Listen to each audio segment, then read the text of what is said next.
lanjutkan dengan sesi tanya jawab dan kita tutup dengan sesi silaturahim untuk menikmati hidangan sarapan yang disediakan.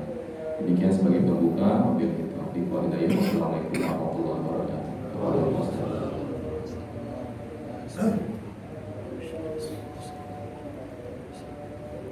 Assalamualaikum warahmatullahi wabarakatuh.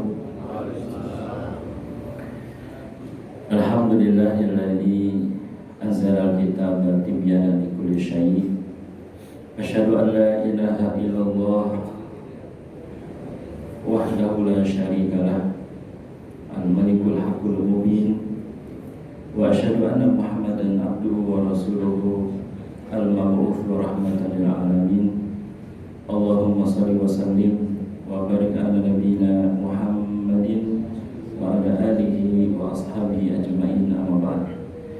Yang saya hormati seluruh pengurus BKM Masjid Al-Fat, bapak-bapak, saudara-saudara jamaah salat subuh yang Allah muliakan. Apa kabar semua, sehat? Alhamdulillah. Pada kesempatan pagi hari ini kita kembali dapat bermuajahah dalam kajian fikih 4 mazhab. Semoga ilmu yang kita peroleh pada pagi hari ini ilmu yang membawa manfaat bagi kehidupan kita dunia dan di akhirat. Allahumma amin.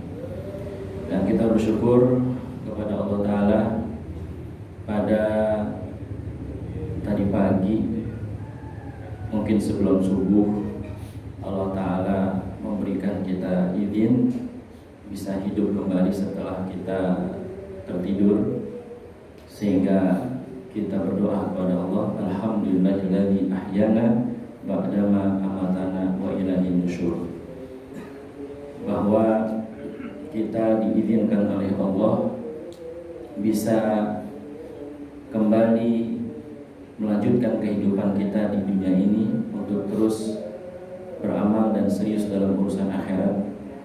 Karena dalam surah Az-Zumar ayat 42 di sana disebutkan bahwa Allah yang memegang nyawa seseorang saat kematiannya, dan Allah juga yang memegang atau menahan atau melepas nyawa seseorang yang sedang tidur.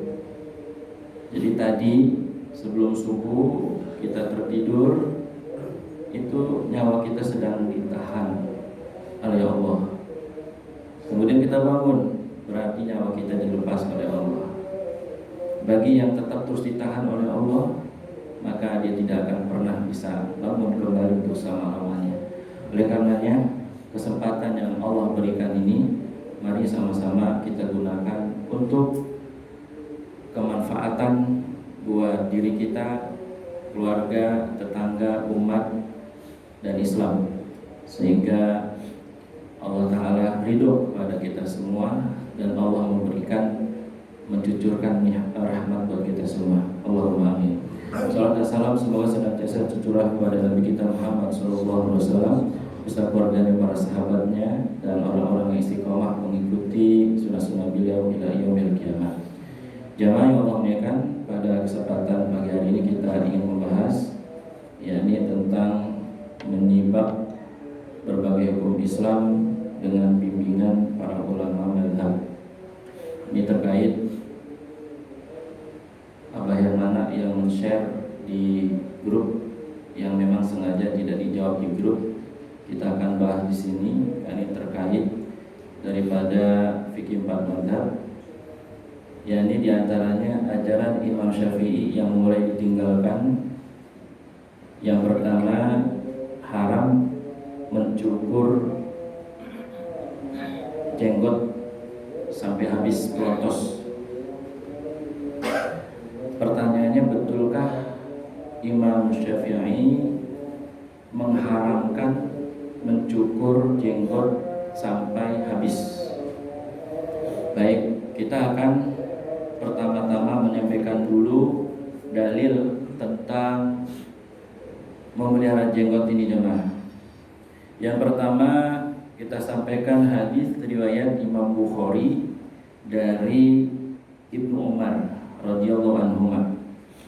Rasul sallallahu alaihi wasallam bersabda, "Khaliqul khaliful musyrikin.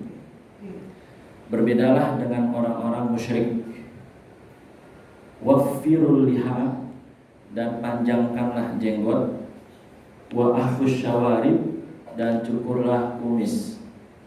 Ini hadis terkait dengan memelihara jenggot.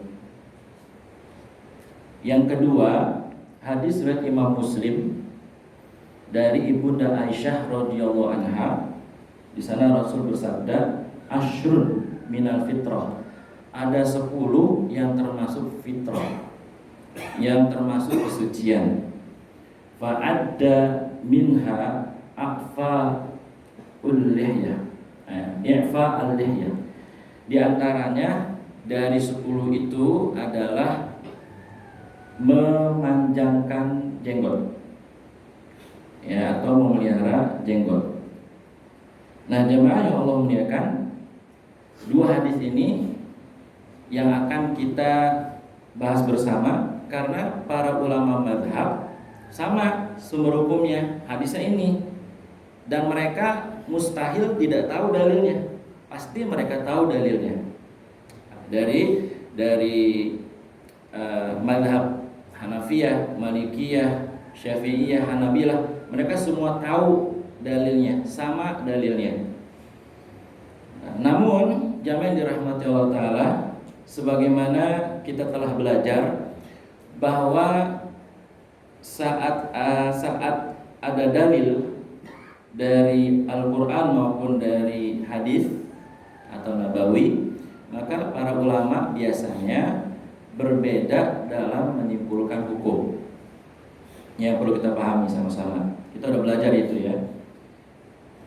Hadisnya sama, dalilnya sama, tapi mereka biasanya itu akan berbeda dalam menyimpulkan hukumnya. Sehingga memelihara jenggot ini, suka atau tidak suka, secara ilmiah itu telah dijabarkan oleh para ulama bahwa hukumnya terbagi menjadi 3.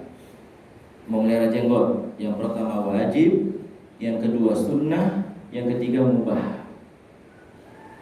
Jadi ada 3, suka atau tidak suka. Memang itulah ilmiahnya. Para ulama menjelaskan bahwa hukum memelihara jenggot itu terbagi menjadi 3. Yang pertama wajib, yang kedua sunnah, yang ketiga mubah. Mari sama-sama kita lihat argumentasi dari masing-masing para ulama mazhab dalam berpendapat. Yang pertama, yang mewajibkan memelihara jenggot. Artinya jemaah, kalau yang namanya wajib dikerjakan dapat pahala, ditinggalin dosa. Artinya bagi yang berpendapat wajib memelihara jenggot, maka nggak boleh dicukur, nggak boleh dipotong, kan hukumnya wajib. Dari mana dasarnya? Dari lafaz. Lafaz hadisnya menyatakan bahwa ya di situ disebutkan waffirul liha, panjangkan jenggot, pelihara jenggot. Itu wajib. Lafaznya lafaz wajib.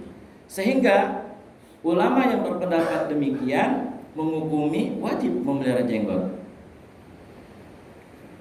Kemudian jemaah yang dirahmati Allah Ta'ala,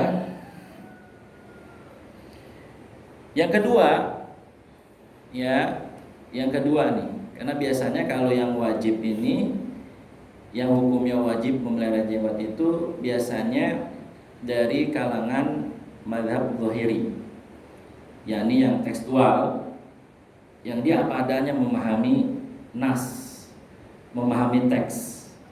Kalau itu adanya seperti itu, perintahnya seperti itu, dipanjangkan jenggot, dipelihara jenggot, maka hukumnya wajib. Baik, sekarang kita perhatikan dulu sebelum saya sampaikan nanti nama-nama para ulamanya. Yang kedua, yang menghukumi sunnah. Artinya yang namanya sunnah dari ujung manapun, ya, dari hulu ke hilir misalnya, atau dari manapun di dunia ini, yang namanya sunnah kalau dikerjain berpahala, ditinggalin tidak dosa. Kalau yang mengatakan sunnah itu dikerjain dapat pahala, ditinggalin rugi, nah itu buatan orang sekarang aja. Ya, betul juga gitu. Memang rugi, nah pahala kalau ditinggalin ya rugi gitu. Tapi definisi yang baku bahwa sunnah itu adalah kalau dikerjain dapat pahala, ditinggalin jadi dosa. Nah, yang berpendapat sunnah ini berargumentasi bahwa setiap perintah itu tidak mesti wajib hukumnya. Buktinya, salat sunnah ada perintah, tapi hukumnya sunnah. Puasa juga perintah, tapi hukumnya sunnah. Jadi banyak salat sunnah, puasa sunnah yang dia bentuknya perintah atau fi'il amr, tapi ulama menghukuminya kebanyakan adalah sunnah. Ya, contoh tadi puasa sunnah, kemudian sholat sunnah. Itu perintah, tapi hukumnya menjadi sunnah. Ini alasannya. Yang kedua, alasan ulama yang mensunnahkan memelihara jenggot adalah tidak semua orang bisa tumbuh jenggot. Tidak semua. Jadi sejak lahir memang dia tidak memiliki jenggot. Walaupun dikasih obat tumbuh jenggot, nggak tumbuh-tumbuh dia. Karena dari sejak lahir memang tidak ada jenggotnya. Ya, oleh karenanya mereka berargumentasi bahwa memelihara jenggot hukumnya sunnah atau tidak wajib. Lalu jamaah yang dirahmati Allah Ta'ala, yang ketiga, ada yang berpendapat memelihara jenggot hukumnya mubah. Jadi dia mau melihara boleh, tidak memelihara juga boleh. Dia tidak mencukur boleh, mencukur juga boleh gitu. Nah, apa alasannya?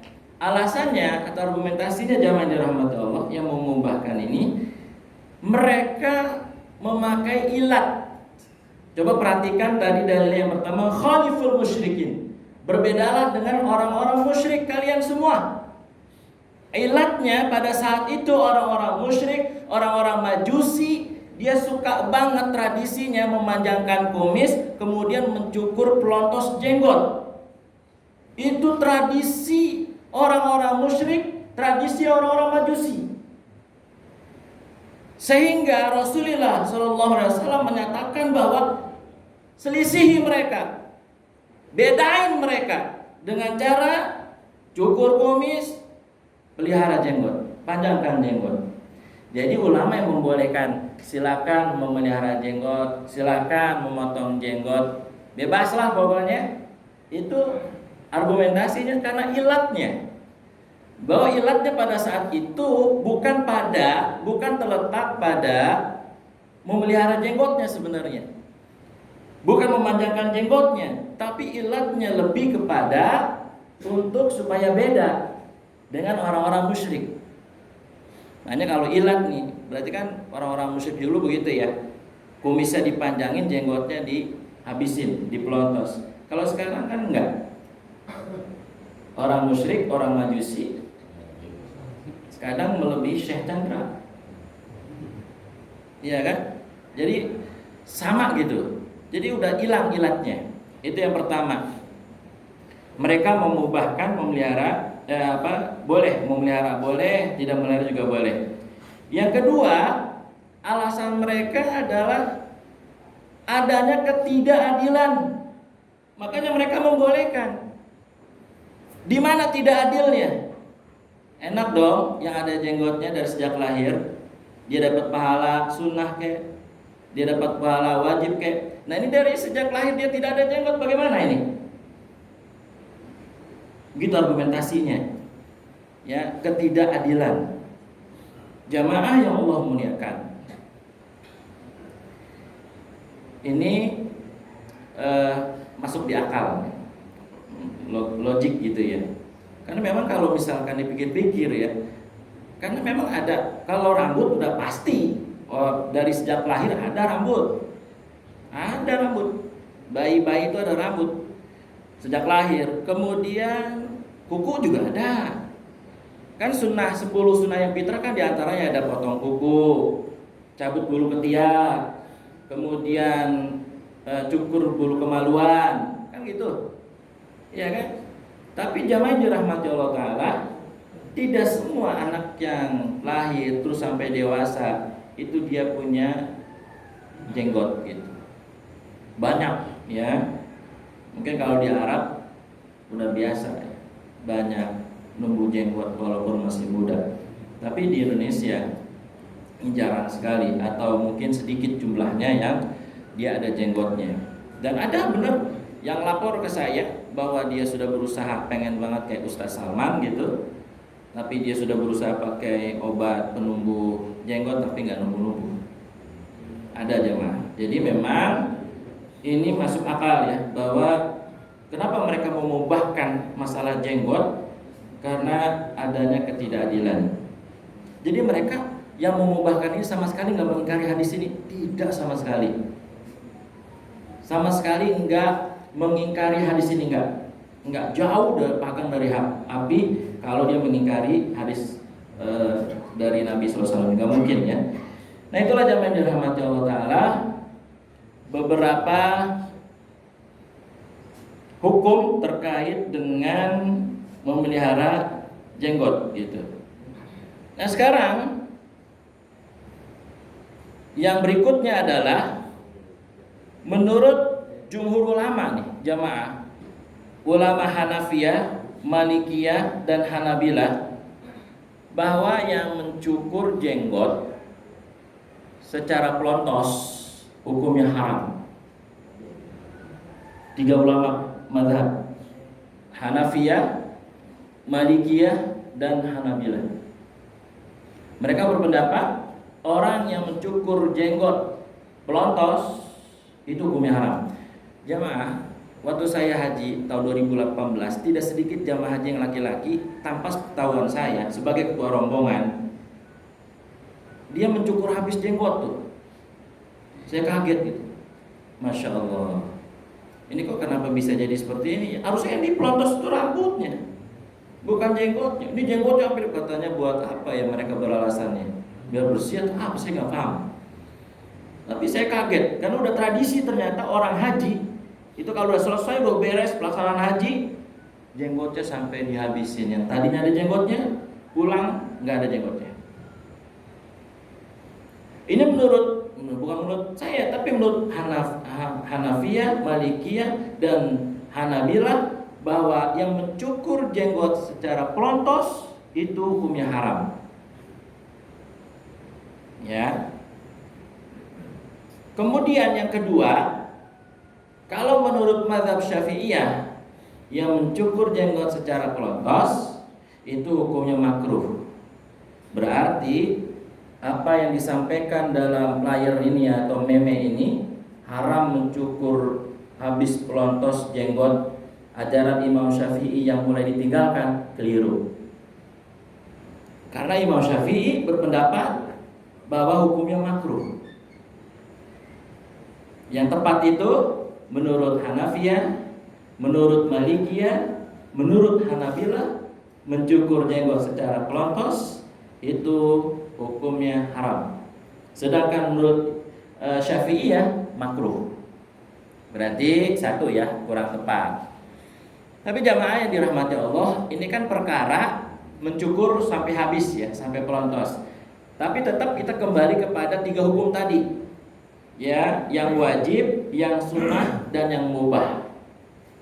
Jadi mungkin barangkali jamaah haji yang dipelontos jenggotnya itu bisa mengambil yang sunnah atau bisa mengambil yang mubah. Wallahu a'lam bishawab. Ya, karena saya pribadi, jamaah yang dirahmati Allah Ta'ala, tentu lebih mendukung dirapikan saja. Kalau mau dirapikan atau dicukur, dipotong, tapi ada batasan-batasannya, tidak sampai pelontos gitu. Tapi bagi jamaah yang dirahmati Allah Ta'ala, mengambil pendapat yang wajib silakan, pendapat yang sunnah juga silakan, pendapat yang mubah juga silakan. Karena ini adalah ikhtilaf mu'tabar, aman jadinya jamaah yang dirahmati Allah. Ya. Tapi kalau saya sendiri, mohon maaf, walaupun saya dari dulu ya, bukan hanya sekarang, itu meyakini ngambil pendapat bahwa memelihara jenggot hukumnya sunnah, itu aja. Ya, saya dari dulu ya, sunnah, saya ambilnya sunnah. Cuman kaget aja karena ternyata waktu mereka haji itu ternyata udah tradisi. Karena saya kaget gitu ya, kenapa jenggotnya yang dipelontos bukan rambutnya gitu. Kadang rambutnya yang nggak dipelontos, rambutnya cuman ya walaupun sah gitu ya, cuman kan sunnahnya kan kalau rambut digundul ya kan dapat doa ampunan berapa kali tuh ya kan. Nah, itu mestinya sempat kaget gitu. Ternyata itu udah tradisi, jadi saya nggak kaget lagi ya.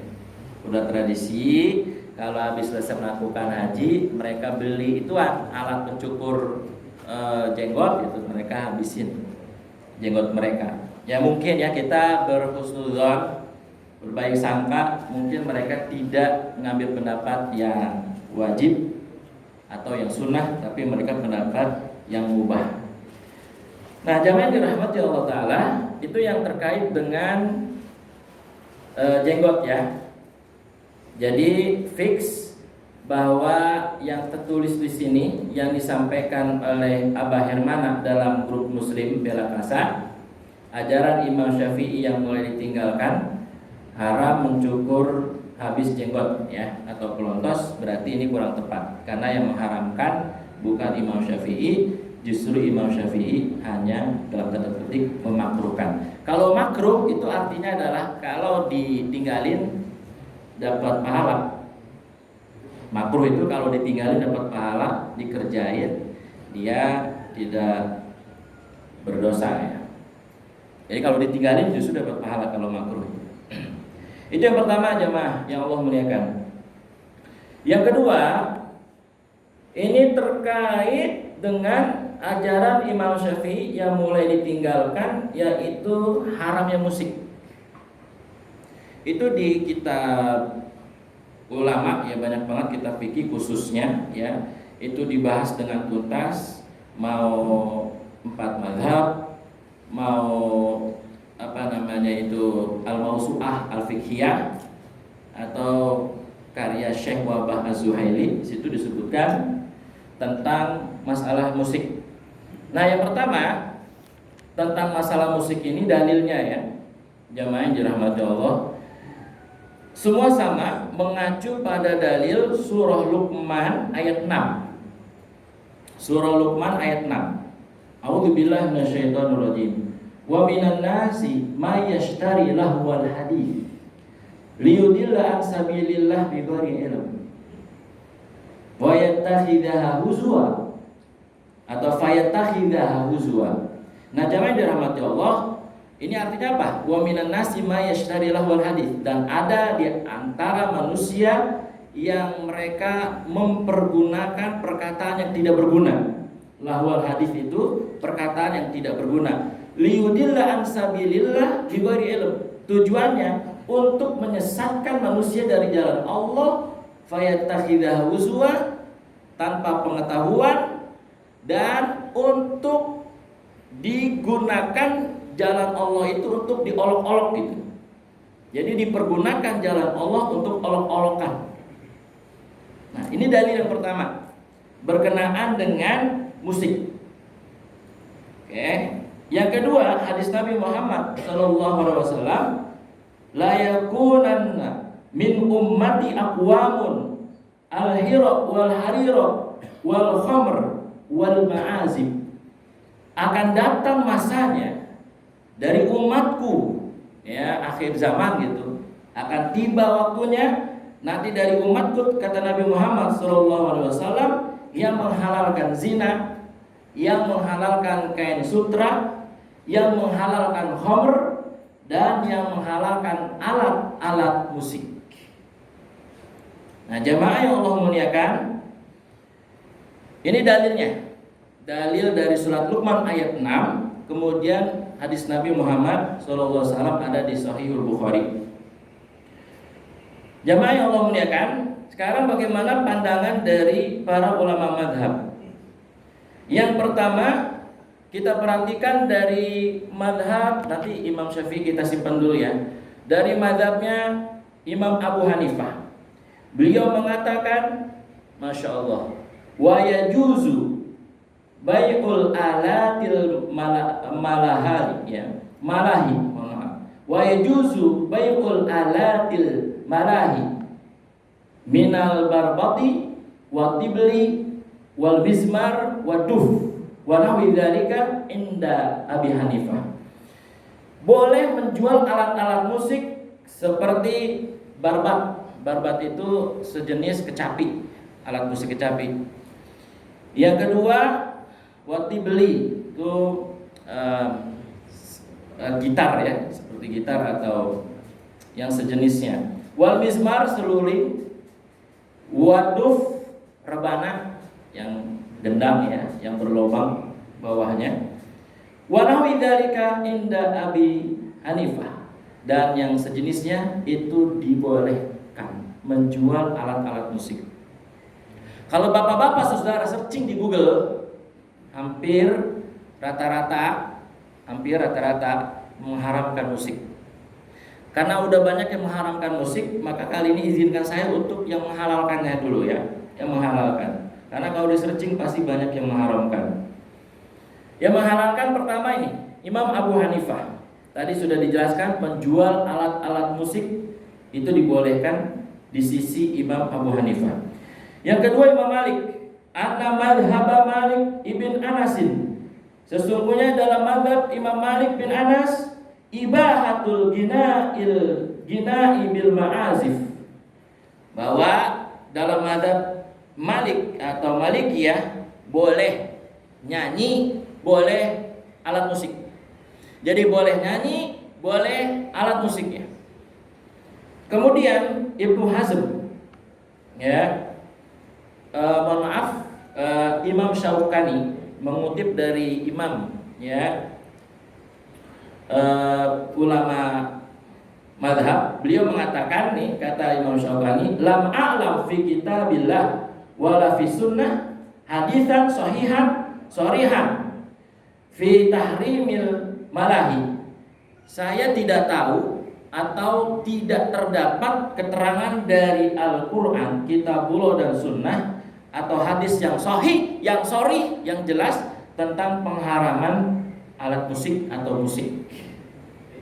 Nah jamaah, kalau madhab zahiri sama juga nih, kan dia tekstual nih. Bahkan madhab zahiri menafsirkan ayat surat Luqman ayat 6 itu untuk orang-orang kafir, bukan orang-orang mukmin, bukan orang Islam. Dari surat Luqman, wa minan nasi may yashtari lawal hadis liyudilla an sabilillah bighairi ilm fayattakhidhahu huzwa. Itu ayat untuk orang kafir. Karena orang kafir itu suka sekali mengolok-olok, mengejek daripada Allah Subhanahu wa taala, daripada agama Allah Subhanahu wa taala. Kata Ibnu Hazm, yang aliran tekstual. Jadi surat Luqman itu untuk orang kafir. Ya, peringatan bagi orang-orang kafir. Nah, jemaah yang Allah muliakan. Kemudian yang berikutnya, mari sama-sama kita simak tentang musik ini dari para sahabat. Jadi ternyata para sahabat radhiyallahu anhum ajma'in itu ada yang menghalalkan musik, ada yang menghalalkan nyanyi. Para sahabat, para tabi'in.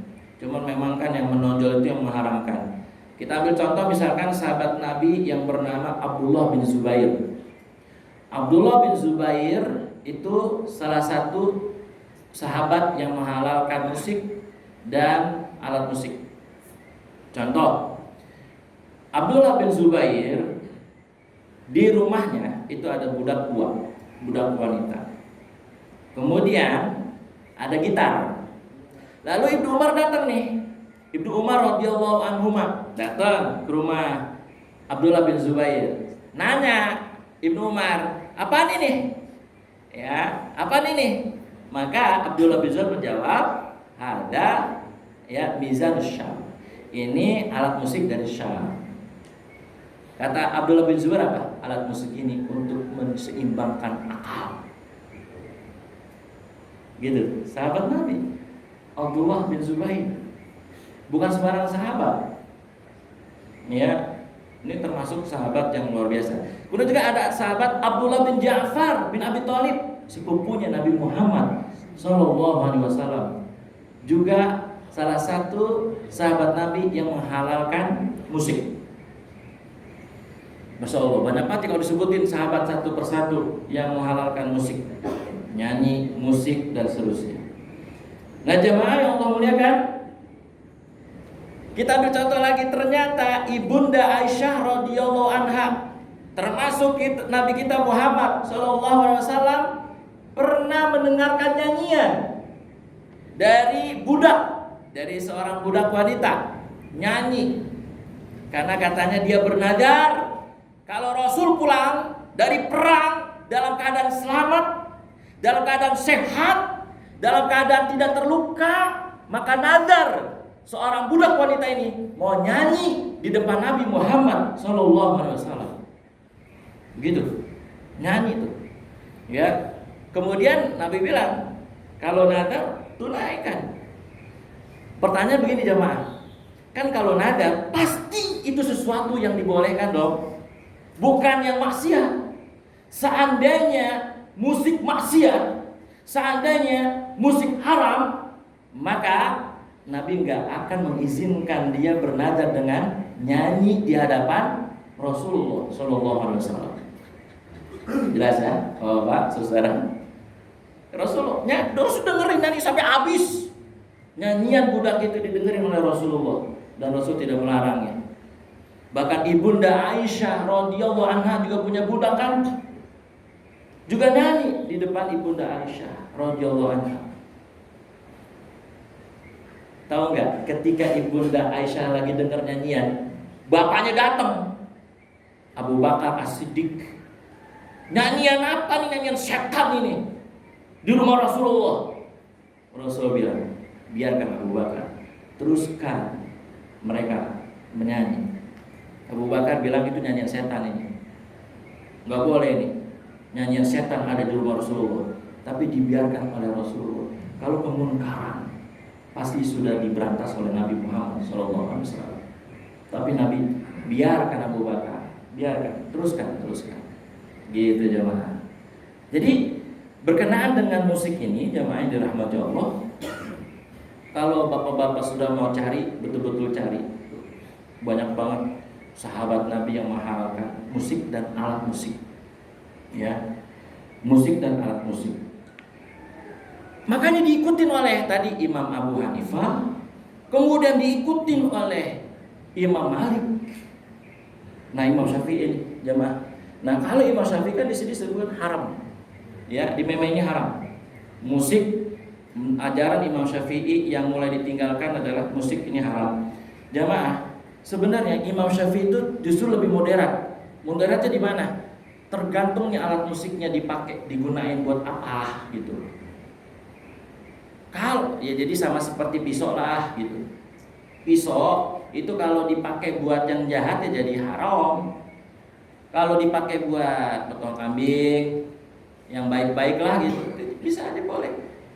Jadi Imam Syafi'i itu menyatakan bahwa kalau alat musik ini dipakai untuk justru melalaikan, dipakai justru untuk fitnah gitu dan seterusnya, baru nggak boleh. Tapi kalau alat musik dipakai untuk yang baik boleh. Baik jamaah yang dirahmati Allah. Jadi ini nggak benar ya kalau misalnya haram daripada musik yang disampaikan oleh Imam Syafi'i. Jamaah, bagaimana sikap Imam Syafi'i? Imam Syafi'i menghukumi makruh. Ya, Imam Syafi'i menghukumi makruh berkenaan dengan musik, itu pun dilihat alat musiknya digunakan untuk apa. Baik jamaah yang dirahmati Allah, para ulama mazhab telah berpendapat demikian. Mari kita lihat. Kan alat musik dan musik ada yang disepakati, ada yang diperselisihkan. Kan gitu. Yang disepakati jamaah, yang disepakati ini tentang musik dan alat musik. Yang pertama, di dalamnya ada kemunkaran. Jadi kalau musik dan alat musik di dalamnya ada kemunkaran, maka ulama semua sepakat haram hukumnya. Kalau ada kemunkaran, contoh kemunkaran apa sih? Jamaah dirahmati Allah. Misalnya judi, ada judi di situ, ada zina di situ, ada minuman keras di situ. Penyanyinya minuman keras, kemudian mengajak kepada penontonnya juga minuman keras. Haram. Ulama sepakat semua. Musik jenis ini itu haram. Karena di dalamnya ada kemungkaran. Yang kedua, ulama sepakat tentang musik ini bila mana di dalamnya itu ada fitnah. Ada fitnah. Misalnya apa ada fitnah? Misalnya mohon maaf, musik disetel berbarengan dengan azan. Itu kan fitnah. Ini nggak benar kan? Masa orang lagi azan kemudian setel musik gede-gede? Gitu. Ini fitnah jamaah. Kemudian juga ada wanita yang nyanyi, bidu wanita yang pakaiannya seronoh, yang pakaiannya bisa memancing birahi laki-laki. Haram itu. Musik-musik yang jenis kayak begitu. Ini ulama sepakat, gak ada perbedaan. Gitu jamaah yang dirahmati Allah. Nah, yang tidak ada perbedaan, yang ada perbedaan bila mana tadi yang keluar daripada yang dipersisihkan. Ya kan? Misalnya nih bapak-bapak, saudara habis kerja dari pagi sampai malam kan capek tuh. Capek banget. Nah, pengen misalkan relax gitu, bisa dengar musik. Kan begitu? Kan dengar musik saat itu nggak ada kemungkaran, nggak ada fitnah, kan gitu ya. Nah, silakan jamaah dirahmati Allah. Itu berkenaan dengan musik. Gitu. Jadi ada para sahabat dan ulama yang membolehkan. Nah, kalau tadi kan dalilnya masih umum. Memang ayat-ayat tentang musik itu nggak ada yang eksplisit, nggak ada yang khusus, umum semua. Hadisnya juga umum ini tadi. Akan datang satu saat nanti orang menghalalkan zina, menghalalkan sutra, menghalalkan apa tadi? Minum-minum keras, terus menghalalkan alat-alat musik. Jadi masih umum. Belum khusus. Makanya tadi Imam Malik, Imam Abu Hanifah ya membolehkan rinci menjual alat musik tuh bahkan. Masya Allah. Nah kalau nggak boleh alat musik itu nggak boleh dijual dong. Kan begitu jamaah. Nah ini tentang musik. Jadi memang dari dulu sampai sekarang pasti yang namanya musik itu akan terus terjadi perdebatan sampai kiamat.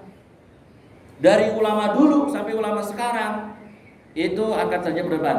Nah tapi ulama kontemporer di kebanyakan ya tidak menyukainya karena khawatir lalai gitu, khawatir lupa. Makanya yang ketiga tadi alat musik yang apa tadi nih yang disepakati yang haram tadi apa nama di dalamnya ada kemungkaran. Yang kedua apa? Ada fitnah. Yang ketiga melalaikan kewajiban. Itu ulama sepakat musik yang model demikian haram. Tapi kalau nggak ada tiga ini nih, bapak-bapak dengerin musik gitu ya, nggak ada yang ketiga ini, nggak ada kemungkaran di dalamnya, nggak ada fitnah di dalamnya, terus nggak melalaikan kewajiban, boleh. Begitu. Ya, itu yang disepakati gitu ya tentang musik. Jadi memang tentang musik ini dalil-dalil umum sehingga ada ruang bagi para ulama berbeda pendapat. Clear ya jamaah yang dirahmati Allah tentang musik. Jadi kalau saya pribadi itu melihatnya dari sisi syair. Dari sisi syair bagus nggak syairnya ini? Jangan sampai kita dengerin musik syairnya justru makin kita syahwatnya atau ya, bisa melakukan perzinahan gitu. Kan ada kan syair-syair lagu itu yang mohon maaf ya porno, jorok gitu ya, yang mengajak kepada perzinahan gitu. Nah ini nggak bagus syairnya. Tapi kalau syair penyemangat, dulu juga waktu haji Umar bin Khattab itu nyanyi. Tapi nyanyi biar semangat. Bapak-bapak saudara nyanyi kan dari kerja mungkin biar semangat, nyanyi yang semangat atau nyanyi yang memang betul-betul bisa membuat kita semangat gitu jemaah. Ya, yang kan kerja suntuk gitu. Dan musik itu jemaah itu fitrah jemaah. Fitrah. Jadi orang umumnya itu suka di dunia ini dengan musik. Apalagi yang baru datang apa namanya nih? Yang mau datang udah datang saya nggak tahu dah tuh. Saya dengar namanya aja baru nih. Paul apa namanya tuh? Ya saya baru dengar tuh. Ini zamannya siapa nih kalau kalian? Ya, saya nggak kenal itu, nggak tahu tuh. Apa ini? Ternyata masya Allah ada yang ya Allah Robi. Jadi ada kakak itu katanya mau minjem duit ke adiknya buat modal nikah 17 juta. Itu adiknya boleh nabung, dikasih pinjam karena buat modal nikah. Ternyata bukan buat modal nikah, buat nonton ituan. Iya kan? Sama buat pacarnya. Kata adiknya, kakak nggak kasihan sama kami apa? Cuman buat gitu sampai habis belasan juta itu, masya Allah. Jadi Indonesia kayaknya mah banyak yang kaya ya. Soal satu tiket 11 juta, saya kaget banget. Ya Allah ya Rob, dicari itu direbut di WA grup itu. Saya lihat di sosial media itu banyak keluarga-keluarga pada berebut untuk tiket itu. Ya Allah Rabbi, ini jamaah ada yang sana ya? Saya belum tahu di kapan sih acara. Saya nggak tahu kapan acara, nggak tahu di mana acara, nggak tahu, pokoknya baru sepintas aja lah gitu ya. Sepintas terus heboh kan. Ada yang habis pinjem buat modal nikah ternyata buat beli tiket itu gitu jamaah. Nah ya, jadi jamaah yang dirahmati Allah, kalau ulama kontemporer mereka mengambil kehati-hatian. Jadi kalau bapak misalnya mau tetap dengerin Al-Quran, boleh, lu bagus banget gitu, Quran terus bagus gitu ya. Tapi bagi orang yang mau mungkin rehat, mau refresh kali-kali gitu, dengerin musik silakan. Yang penting musiknya itu tidak mengajak kepada yang tadi pornografi, pornoaksi atau mengajak kepada perzinahan, ya. Waliyadzubillah. Kemudian yang berikutnya, yang terakhir karena masih banyak dan kita bersambung ya. Mohon maaf ya, ini saya sampaikan lagi, ini ajaran Imam Syafi'i yang mulai ditinggalkan yaitu haramnya rokok. Berat ini. Tapi saya sampaikan aja nih karena kan emang ini harus dibahas gitu. Karena judul kita adalah menyibak hukum Islam gitu, sesuai dengan bimbingan ulama mazhab. Ini yang terakhir karena masih banyak, nanti kita bahas lagi yang kan ada 9 nih. Paling yang keempat dan seterusnya kita bahas di mana akan datang. Yang terakhir kita bahas yang nomor 3 yaitu ajaran Imam Syafi'i yang mulai ditinggalkan berupa haramnya rokok. Baik jemaah, yang pertama dalilnya lagi. Biasa kita kalau bahas itu dudukin dalilnya dulu kan. Apa sih dalilnya sehingga ulama itu berbeda? Yang pertama untuk rokok kan dalilnya semua ulama sama ya. Ulama yaitu dalilnya surat Al-Baqarah ayat 195 kan. Wala tulqu bi aydikum ila tahlukah. Jangan kamu ceburkan dirimu ke jurang kehancuran, marah bahaya. Kan begitu ya? Ini yang pertama dalilnya. Yang kedua dalilnya hadis Nabi Muhammad SAW, la darara wa la dirar. Ya, jangan saling memadaratkan satu sama lain. Tapi jemaah, saya nggak berpanjang kalam terkait dengan rokok karena saya tahu ya kan ada yang ngerokok, ada yang tidak. Saya hanya ingin menyampaikan begini, jujur, wallahi, ini yang ditulis salah, yang ditulis keliru, bahwa ajaran Imam Syafi'i yang mulai ditinggalkan yaitu haramnya rokok. Sejujurnya dari mazhab Hanafiyah, kemudian mazhab Malikiyah, lalu mazhab Syafi'iyah dan Hanabilah, ya Allah Rabbi, itu mereka masing-masing mazhab aja beda-beda gitu loh. Jadi susah nih. Jadi mazhab, misalnya mazhab Hanafiyah itu terbagi hukum rokok menjadi 3 misalnya, haram, makruh, mubah. Jadi mereka nggak bulat gitu jemaah. Terus mana yang banyak Ustadz? Yang mengharamkan, yang memubahkan, apa yang memakruhkan? Sama. Biar adil nih. Ya, biar ngerokok, yang ngerokok nanti bisa ngaji lagi di sini gitu. Beneran jujur, ini ilmiah ya, kita sampai dong kalau ilmiah enggak. Jadi masing-masing mazhab itu juga beda-beda gitu, dan perbedaannya maksudnya presentasinya itu sama gitu, nggak ada yang lebih unggul. Yang mengharamkan ada, yang memakruhkan ada, kemudian yang memubahkan juga ada. Jadi kalau ditanya mana yang lebih banyak, mengharamkan, memakruhkan, apa sama gitu. Jadi susah. Makanya saya hanya bisa menyampaikan kaidah usul fikih. Izinin saya untuk nyampaikan akidah kaidah usul fikih. Nanti ada kaidahnya jemaah. Kaidahnya bismillahirrahmanirrahim. Ini untuk menengahi nih antara ahli hisab dan non ahli hisab ya. Untuk menengahi ini ada kaidah usul fikih yang mengatakan la yunkarul mukhtalafu fi wa innama yunkarul mujtama'u alaihi. Tidak boleh bapak-bapak, saudara-saudara mengingkari perbedaan yang memang udah ada, gitu. Nggak boleh. Kita tinggal menghormati. Jadi kalau ada perbedaan nih, misalkan tadi tentang rokok nih, ternyata ulama-ulama mazhab ini beda-beda gitu. Satu mazhab aja beda-beda, apalagi beda mazhab. Ya, maka sikap kita adalah la yunkarul mukhtalafu fi wa innama yunkarul mujtama'u alaihi. Ya, sikap kita adalah jangan diingkari dong perbedaan itu, emang ada. Jangan dinihilkan. Kecuali kalau memang tidak ada perselisihan, mujtama'u alaihi, sepakat ulama semua, kita boleh mengingkarinya. Contoh yang udah sepakat nih, ulama tentang zina kan sepakat nih, nggak ada yang berbeda.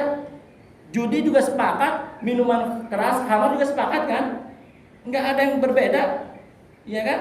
Ya kita nggak bisa lah, kalau begitu kita harus ingkari gitu. Nah kalau yang berbeda tadi tentang rokok, ini memang ada perbedaan. Maka sikap kita adalah jangan diingkari perbedaan itu. Terima perbedaan itu, biar mereka meyakini, mengambil daripada pendapatnya masing-masing sesuai dengan hatinya, ketenangan dari hati masing-masing.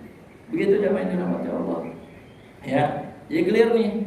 Sehingga ya mungkin yang perlu diperhatikan, yang ngerokok itu bisa tidak di tempat umum, misalkan tidak di masjid, kan begitu. Nah, udah gampang kan, selesai. Gitu ya, Mas. Ya. Nah, karena nanti debatnya panjang jemaah. Katanya begini, yang mengharamkan rokok karena apa? Rokok membahayakan. Bukan hanya rokok yang membahayakan. Duren bahaya. Kolesterol. Kemudian apa lagi yang bahaya? Naik motor. Jadi nanti menyerempet kemana-mana, haram ini. Makanya ya udah, pokoknya panjang banget dah. Saya aja nyerah kalau melihat kayak begitu, panjang banget rentetannya. Ini nanti kalau di alasan yang mengharamkan alasannya ini, nanti akan dibantah tuh dengan bantahan yang banyak banget. Makanya susah deh mah. Udah, kalau begitu kita sama-sama pegang kaidah usul fikih tadi. Apa tadi? La yunkarul mukhtalafu fi wa innama yunkarul mujtama'u alaihi. Jangan diingkari kalau memang itu ada perbedaan. Jangan diingkari, kita terima itu sebagai sebuah perbedaan dan kita hormati orang-orang yang berbeda tersebut. Ya, karena ada yang pendapat begini, katanya kan kalau merokok bikin jantungan, apa itu, kanker, kantong kering, ya kan? Apalagi yang orang hamil dan seterusnya, paru-paru dan seterusnya ya. Entar dibalikin, ini yang merokok ini masih panjang umur, yang nggak merokok malah mati duluan. Pokoknya susah dah bapak. Ya, udah sekarang gitu aja. Kita pegang kaidah usul fikih tadi. Kalau memang ulama berbeda pendapat tentang rokok, ya sudah, kita masing-masing kita memilih daripada pilihan kita. Toh nanti juga kita akan mempertanggungjawabkan masing-masing daripada pilihan kita semuanya. Begitu aja Pak. Kecuali ini nggak ada perbedaan sama sekali. Ya kan, masalah rokok semua sepakat haram gitu ya. Baru kita nggak bisa kemudian basa-basi. Ya memang rokok haram secara mujma' ya, secara seluruh ulama mengharamkan, kayak zina, kayak judi kan, judi itu kan haram semua, nggak ada yang beda. Oh judi ada yang halal gitu, nggak ada kan. Zina ada yang halal, nggak ada. Tapi kalau rokok, apa lagi misalnya ngirim pahala bacaan Al-Quran pada orang meninggal dunia kan begitu, baca Yasin pada orang meninggal dunia, itu kan perbedaan pendapat. Terus ngirim sedekah bagi orang yang telah meninggal dunia, udah itu ikhtilaf yang memang ada. Dan usul fikihnya tadi kaidahnya mengatakan jangan diingkari. Gitu. Kita lapang dada, kita toleransi. Demikian jemaah yang dirahmati Allah Taala. Jadi kesimpulannya dari pengajian kita tentang masalah jenggot, kemudian musik, lalu kemudian rokok, kita jadi paham, bertambah ngerti. Oh ternyata saudara-saudara kita yang berpendapat demikian ada argumentasinya atau ada dalilnya dari mereka masing-masing. Wallahu a'lam bishawab. Mudah-mudahan pengajian ini betul-betul menambah ilmu kita semua, menambah iman dan takwa kita semua, bukan justru menjauh daripada iman dan takwa pada Allah Subhanahu wa taala. Amin ya rabbal alamin. Demikian yang dapat saya sampaikan. Kemudian saya buka diskusi kembali ke Pak Ketua Pak Zainal. Jazakallahu khairan Ustaz untuk penyampaian materinya, hukum dari materi cabut, musik dan juga dari dengan rokok. Silakan, kita masih punya banyak waktu untuk sesi pertanyaan. Jika ada jamaah yang menyampaikan pertanyaan, tapi kita untuk mengkonfrontasikan dari merokok ya, biar kita inklusif. Assalamualaikum warahmatullahi wabarakatuh. Waalaikumsalam.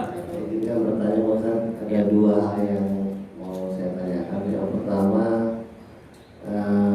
terkait dengan tilawatul Quran ya. Tilawatul Quran itu apakah itu termasuk musik? Kan ada nada-nadanya juga. Apalagi misalnya apakah diperbolehkan juga membaca Al-Quran tapi di luar qiraat sanad yang ada itu, misalnya dengan langgam yang berbeda kayak gitu. Itu mungkin balik lagi pertanyaan yang dulu ya, yang qiraat kemarin itu. Itu yang pertama. Yang kedua, ini terkait dengan sholawat. Ada beberapa nyanyian yaitu isinya itu sholawat kayak itu, yang diiringi dengan alat musik. Nah, itu juga, apakah itu diperbolehkan juga? Terima kasih. Assalamualaikum warahmatullahi wabarakatuh. Waalaikumsalam. Terima kasih Pak Jaman. Ustaz beri sesuatu atau ditampung? Boleh. Satu lagi. Silakan jamaah yang lain.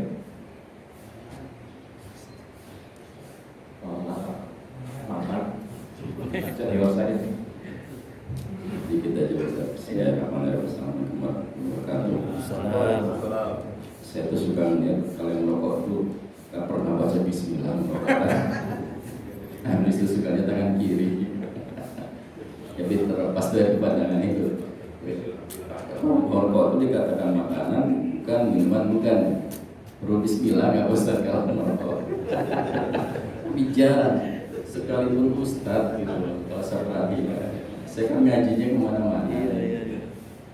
Kelompoknya di Pak Zainal itu ya baik ya Ustaznya juga. Saya perhatikan nggak ada itu bismillah. Tapi wallahualam mungkin dalam hati itu saya kata. Tapi umumnya saya perhatikan gitu. Kadang perbuatan yang kiri. Kadang setiap perbuatan selalu dimulai dengan bismillah. Kita terlepas dari hukum yang tadi Ustaz. Sampai dulu tuh jadi semuanya jadi lupa.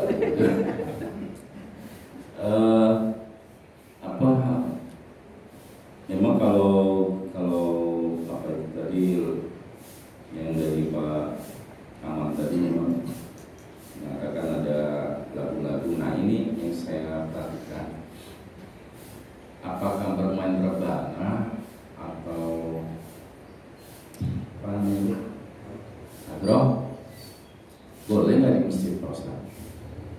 Atau di sekolah saya agak ini, walaupun kita tahu itu juga banyak ulama yang berbeda soal itu. Itu aja Pak. Assalamualaikum warahmatullahi wabarakatuh. Langsung jawab ya. Pak Jaman, ini pertanyaannya bagus ya, terkait dengan bacaan Al-Quran. Bacaan Al-Quran memang dianjurkan di dalam hadis Nabi untuk diperindah suaranya, bacaannya. Maka ada Urdi, ada Nahawat, ada Hijaz gitu ya, macam-macam. Emang itu anjuran dari Nabi Muhammad SAW, jadi nggak ada soal. Dan nanti definisi musik panjang lagi nih, Pak Jaman, ya kan? Musik itu seperti apa, gitu ya. Tapi yang pasti jamaah bahwa kalau Quran itu memang bagusnya dilagukan, biar yang dengar juga enak, yang membaca juga enak gitu. Itu memang disunahkan. Dan baiknya, afdolnya meniru dari Timur Tengah sebenarnya, walaupun ini bukan kewajiban gitu ya. Itu yang pertama. Jadi memang kalau untuk Al-Quran disuruh untuk diperbagus gitu, tapi nggak wajib. Kalau yang tajwidnya bagus, walaupun dia datar enak aja sih. Tajwidnya bagus, fasih, Dia lagunya datar aja, nggak ada lagunya gitu, enak. Dia ada lagunya, tapi tauhidnya nggak bagus, sakit perut.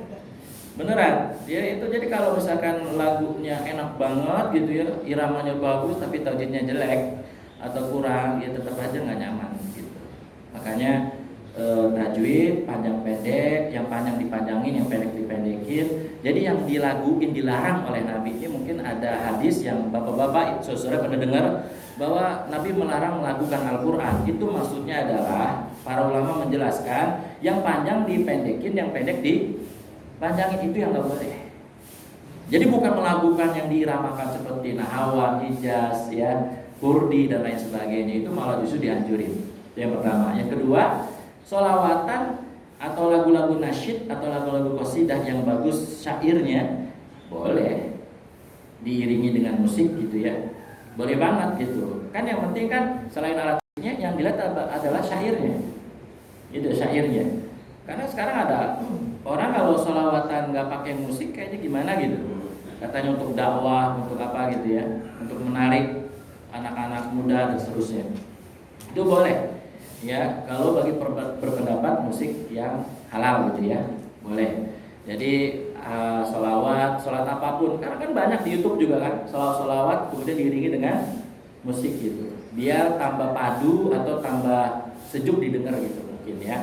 Itu kan, ini lebih kepada juga aspek dakwah gitu, agar sholawat bisa jadi apa ya, memasyarakat dan masyarakat suka dengan sholawat tersebut gitu.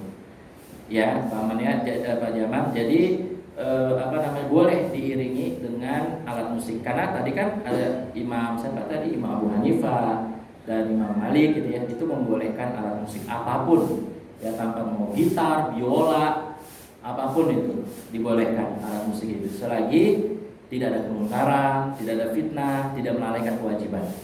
Kemudian yang kedua, kalau tempatnya nih di masjid gitu ya, tempat di masjid, boleh nggak pakai hadroh rebana gitu ya, pompang, kalau Malaysia bilang pompang gitu ya, boleh nggak, selagi misalnya itu tidak isinya bagus, yang mengiringi musik itu bagus, isinya sholawatan atau nasyid atau apa, kemudian tidak mengganggu orang-orang sekitar ya, ini diperbolehkan karena jamaah yang dirahmati Allah Ta'ala isinya bagus. Tapi yang nggak diperbolehkan itu kan kalau musik-musik atau nyanyian yang umum gitu. Tapi biasanya ada orang menghindari, akhirnya dia latihannya di luar masjid, di halaman masjid gitu. Jadi jamaah yang dirahmati Allah, kalau misalkan musiknya musik yang kayak rebana tadi, yang memang itu udah masyhur ya, bukan alat musik selain rebana, ya boleh-boleh aja di masjid gitu. Ya, terus kemudian isinya juga bagus, nasyid, sholawat gitu. Ya, boleh di masjid. Tapi asal tidak mengganggu orang-orang yang mungkin lagi sholat. Saya perhatikan di masjid-masjid tradisional itu banyak ya. Saya perhatikan yang lagi sholat, yang lagi latihan rebana gitu ya. Itu di dalam masjid gitu ya. Sampai agak keras ya. Karena kan hadroh kan memang keras-keras ya, mukulnya gitu ya. Jadi ala kulli hal, jamaah dirahmati Allah Ta'ala, bagi yang berpendapat boleh tentang alat musik kan halal gitu ya. Kalau yang berpendapat halal berarti di mana aja boleh gitu ya, di masjid boleh, dimanapun boleh ya. Kalau yang berpendapat alat musik halal, kalau yang berpendapat haram ya jangankan di masjid, di luar masjid juga boleh.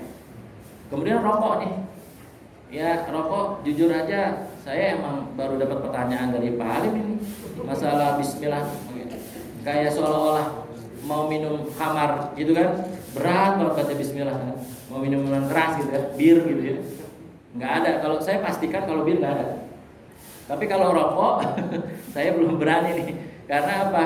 Kalau bir, minuman keras saya pastikan nggak ada yang baca bismillah, mabok-mabokan, nggak ada. Tapi kalau rokok boleh jadi ada yang langsung pakai tangan kiri gitu ya. Mungkin juga untuk tahu juga itu mungkin bahaya kali ya, jadi disepelein gitu. Tapi tetap diisep gitu kan. Bahkan ada yang komentar ya, wali-wali Allah juga banyak yang doyan rokok ya kan, dikatain sama wali Allah yang nggak merokok ya kan. katanya apa, ngebulin Tuhan katanya, ngasepin Tuhan, ngebulin Tuhan katanya. Terus kata wali Allah ini, kan Allah nggak di dekat kita dalam arti anti dari kepulan asap rokok lah katanya. Jadi jamaah dirahmati Allah, Allah alim nih apakah ada atau tidak. Tapi kalau misalnya berpendapat rokok itu mubah, kan rokok ini kan mereka yang berpendapat mubah atau makruh berpendapat bahwa dia bukan mabuk-mabukan nih. Jadi rokok itu bukan yang memabukkan gitu. Dan mereka berasa madaratnya relatif kecil dan manfaatnya ada. Bahkan alasan manfaatnya gede katanya gitu. Buat ekonomi, buat ini, buat itu dan lain-lain lah pokoknya. Pokoknya nggak ada habisnya dah. Ya, mau berdebat tentang masalah rokok ini boleh atau nggak boleh gitu kan. Makanya tadi saya kasih kaidah usul fikih dan biar masalahnya selesai gitu kan. Nah, jadi berkenaan dengan rokok, kalau yang berpendapat dia makruh atau mubah, ya kalau dia baca bismillah karena dia bukan minuman keras, boleh. Dan dengan tangan kiri gitu. Tapi kalau misalkan ada yang tangan kiri kemudian nggak baca bismillah, ya biarin aja paling. Isu kusil banget kita ya kan. Biarin aja. Orang dia ngerokok ya kan. Kita kan berusaha untuk menjauh. Kan takut kita kalau yang orang ngerokok kan. Katanya yang nggak ngerokok yang kena lebih bahaya gitu katanya gitu. Saya nggak tahu sih. Tapi ya itu. Kalau saya jujur kalau ada yang ngerokok ya nggak nyaman aja gitu. Nah kalau di angkot bisa di kendaraan umum ada yang ngerokok, biasanya saya langsung sampaikan. Atau di depan umum gitu saya langsung sampaikan, mohon maaf Mas, saya nggak sanggup nih untuk bau asap rokoknya ini. Langsung dibatiin sama dia. Gitu aja, baik-baik aja. Dan langsung sampein, nggak usah merasa nggak enak, sampein aja. Kalau kita merasa nggak nyaman karena itu di depan umum, di depan publik, ya kita sampein. Ya mohon maaf, jangan bahasa yang bagus, yang lembut, ya kan, yang halus. Mohon maaf Mas, boleh dimatiin sebentar ya, soalnya saya nggak enak nih bau rokoknya, langsung sesak gitu. Jadi jamaah ya, jadi itu sih kalau saya pribadi, kalau di Arab Saudi itu ada aturan tegas itu, dia harus ngerokok di tempat yang sudah ditentukan. Jamaah haji Indonesia sembarangan, didatangin nama askar, dilihat, didenda berapa rial. Saya lupa, ada yang tahu berapa rial denda di Arab kalau merokok nggak di tempat umum, nggak di tempat khusus gitu. Itu ada tegas ya, ada hukumannya, ada dendanya, ada sanksinya. Makanya kalau yang merokok itu memang lebih baik di tempat-tempat yang khusus untuk merokok. Gitu ya, Pak Alif. Jadi wallahu a'lam. Saya belum berandai-andai, tapi kalau misalkan pendapatnya mubah ya baca bismillah nggak masalah. Kalau pendapatnya kalau haram ya jelas masalah itu. Iya dong, masa haram baca bismillah gitu ya, kan nggak mungkin juga gitu. Nah itu balik pola besar. Cukup ya. Oh masih ada satu lagi, Ustaz? Ya boleh.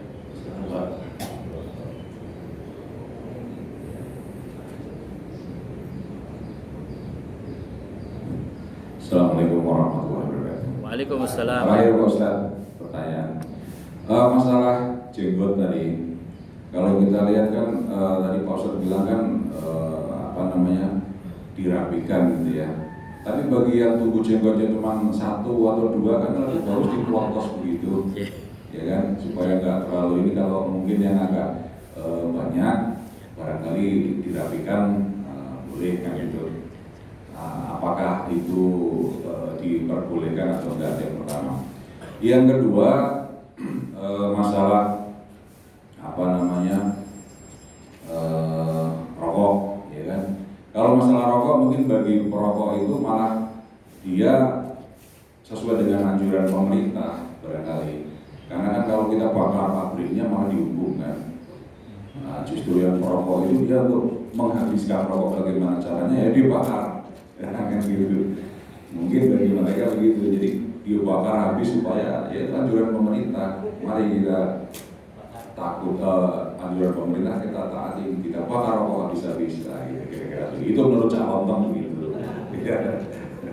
Kira-kira begitu. Terus kemudian yang ke 3 musik tadi, yang diharamkan itu syairnya atau penyanyinya? Karena kalau yang dari Bang Oma Irama itu kan syairnya syair ini semua itu kalau kita lihat apa namanya dakwah. Tapi kalau penyanyinya seronok kan menjadi tidak ini. Jadi maksudnya tadi Pak Ustadz menyampaikan syairnya gitu kan.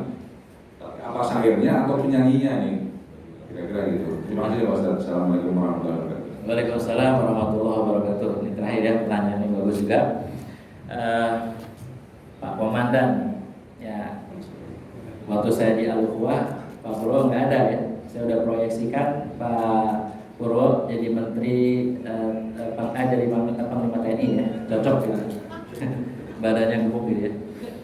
Jadi Pak Purwo yang berkenaan dengan musik tadi sebenarnya jelas sudah saya sampaikan tadi bahwa selama tidak ada 3 di sana, ya ulama sepakat itu haram kan. Sebenarnya musik kemudian alat musik itu halal.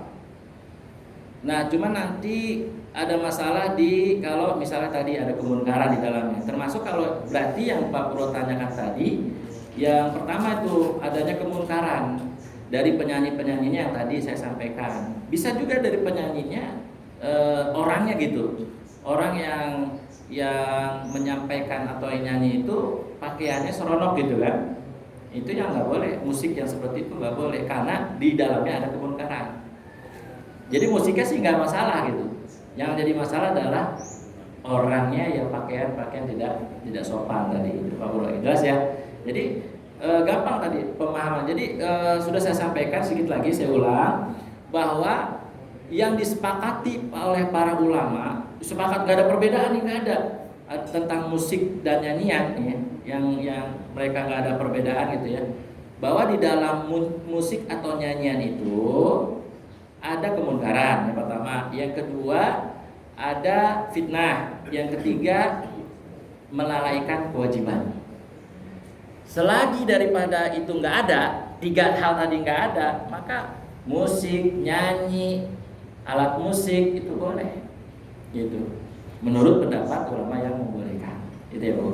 Kemudian yang berikutnya yang tadi sebelum nyanyian itu tentang lupa tuh saya pertama tuh jenggot ya.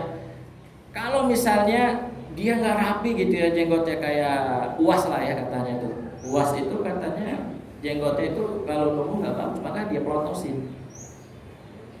Jangankan pendapat yang mungkin yang ekstrem ya jamaah jauh. Pendapat yang tadi kan udah ada 3 tuh, yang wajib, yang sunnah dan yang mubah. Oke, berarti kan itu keluar dari zona itu kan, misalnya dari zona wajib, kemudian sunnah dan mubah. Berarti kan ada hal-hal yang memang darurat di situ. Seperti kalau misalkan dia dibiarin, kalau nggak dipelontos jelek kan, itu bagusan malah dicukur, dipelontos. Jadi ulama tadi yang mengharamkan pelontos itu ada yang normal Pak Purwo. Yang 3 tadi ya, Hanafiyah, kemudian Malikiyah, Hanabilah. Itu yang normal gitu. Oke? Nah kalau yang tadi Pak Purwo tanyakan kan nggak normal berarti kan? Berarti bukan daripada yang terlarang tadi. Boleh berarti. Jelas ya? Satu lagi udah habis. Apalagi tuh yang tadi kayaknya ada 3. Rokok. Ini tambahan pertanyaan. Kayaknya tambahan nih. Tambahan ya. Iya serem banget itu dibakar kalau rokok ya. Ya betul juga. Baik cukup ya. Cukup Pak Ustaz. Ya. Demikian menuju dalam doa kajian kita pada pagi hari ini. Baik. Alhamdulillah, terima kasih Bapak-bapak, saudara yang hadir. Masya Allah, saya doakan semua yang hadir panjang umur di atas kesehatan dan ketaatan. Anak cucu keturunannya semua soleh dan solehah. Nanti di akhirat bertemu lagi di Jannah Firdaus. Keluarganya saya doain semuanya harmonis, sakinah, mawaddah warahmah. Yang duda cepat dapat jodohnya. Saya doain juga rezekinya Allah luasin, berkah, halal dan thayyib. Semoga bapak-bapak, saudara semua wafatnya dalam keadaan husnul khatimah. Lisannya sebelum sakratul maut dapat menyebut nama Allah la ilaha illallah. Amin ya rabbal alamin. Kita tutup dengan doa majlis. Subhanaka Allahumma wa bihamdika asyhadu an la ilaha illa anta astaghfiruka wa atubu ilaik. Wassalamualaikum warahmatullahi wabarakatuh.